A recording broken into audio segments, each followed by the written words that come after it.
श्रीमद् गुरुदेव भगवान की जय। श्रीमद् भगवद गीता के 11वें अध्याय में अर्जुन भगवान 15वें श्लोक से भगवान के देव रूप को देखकर और उग्र व महाउग्र रूप को देखकर उसका वर्णन व स्तुति कर रहे हैं। बड़े भयभीत भी हो रहे हैं। पिछले 2 श्लोकों से भगवान के मुखों में प्रवेश होने की बात कही। जैसे नदियों का जल वेग से दौड़ता हुआ समुद्र में समा जाता है, उसी प्रकार से ये शूरवीर सब समा रहे हैं। दूसरा है, पतंगे जैसे जलती आग में अपने प्राण मोहवश छोड़ देते हैं, ऐसे ही यह दृश्य बड़ा भयंकर दिख रहा है। ऐसे ही आगे वर्णन करते हैं 30वें श्लोक में। लेली है से दृश्य माना समन्तान लोकान समग्रान वदनैर्जलब्धि तेजोभिरापूर जगत समग्रम भासस्तु भूग्रह प्रतिपंत विष्णु। सब ओर से इस ज्वाल में मुख मेंढरों को धर रहे देवेश रसना चाट दे भक्षण सभी का कर रहे। विष्णु प्रभाएं आपकी अति उग्र जग में छा रही। निज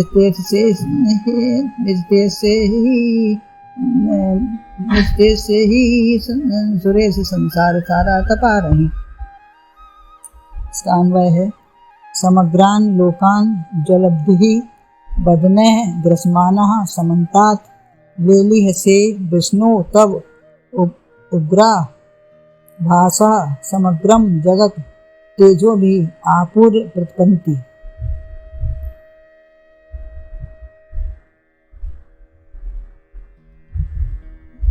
तत्परांत ये संपूर्ण लोगों को प्रज्वलित मुखों के द्वारा दर्शन करते हुए सब ओर से आप उसे चाट रहे हैं। हे विष्णु, आपका यह उग्र प्रकाश संपूर्ण जगत को तेज के द्वारा परिपूर्ण करता हुआ तपायमान कर रहा है। आपका यह रूप बड़ा भयंकर है। सबके सब इसमें प्रवेश करते जा रहे हैं, बढ़ते जा रहे हैं और आप सबको चट कर जाते हो। कितना बड़ा पेट और मुख है आपका। भक्ष्य अवक्ष्य अन्न आदि कोई भी किसी का ख्याल ही नहीं है।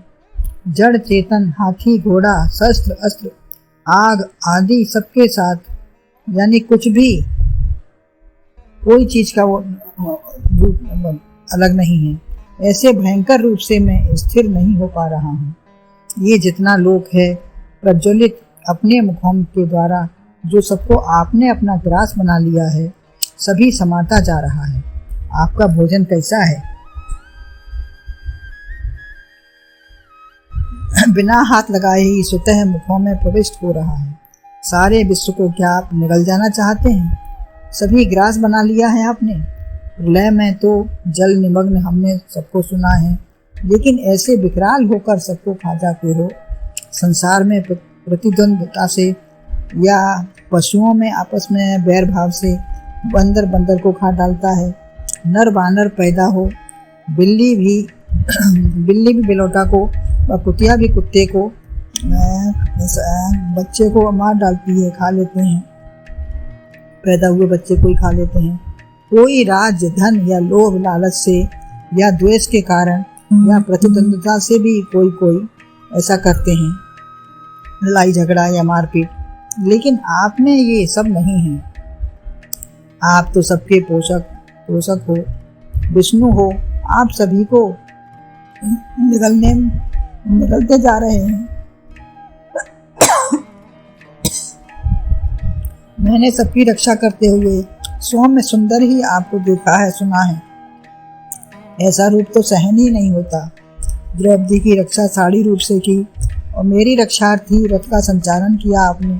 सदैव मेरी व सभी भक्तों की रक्षा की है, लेकिन ऐसा विकराल रूप तो देखा सुना ही नहीं कि सबको निगले ही जा रहे हो। यह लीला कभी देखी न सुनी न समझी।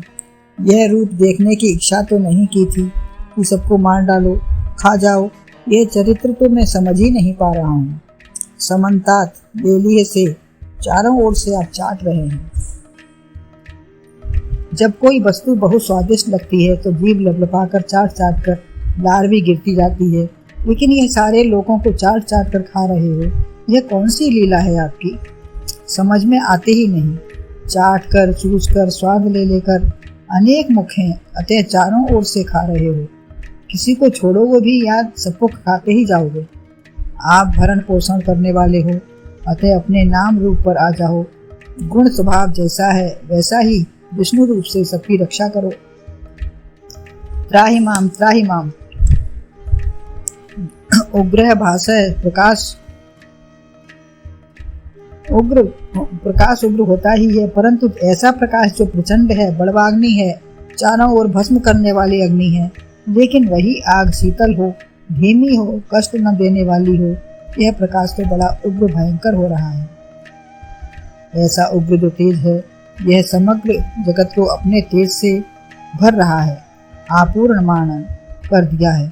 जैसे सूर्य के उदय होते ही सारे विश्व में प्रकाश भर जाता है, लेकिन जैसे गर्मी और दोपहर का प्रचंड सूर्य होता है, ऐसे ही हजारों सूर्य के समान तुम्हारा ये प्रकाश है।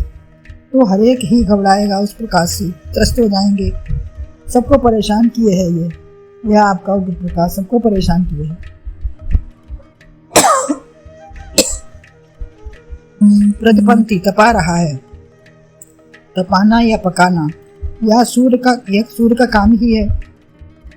लोहा या तवा तप गया तो छूने योग्य नहीं रहा। सब के सब आग के गोले हुए जा रहे हैं। जैसे लोहा आग में अग्नि रूप हो जाता है, वैसे ही यह रूप बड़ा भयंकर है। ये आग जो लगी है तो सारे विश्व में सबको तपाए डाल रही है। यदि मेरे पास आ गई तो मुझे भी भस्म कर देगी, यह मुझे डर है।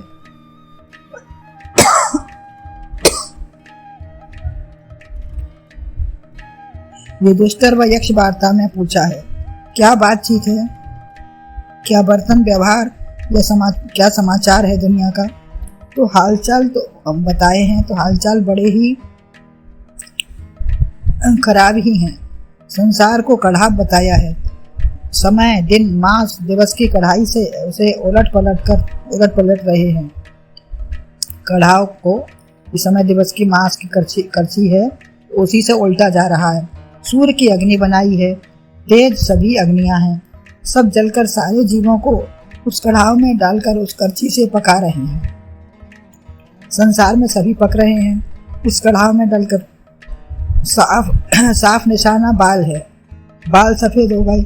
मनुष्य पकता है, बूढ़ा हो जाना, छिलका गूदा गुठली अलग हो गई, हड्डी त्वचा मांस रुधिर सब झलकने लगता है।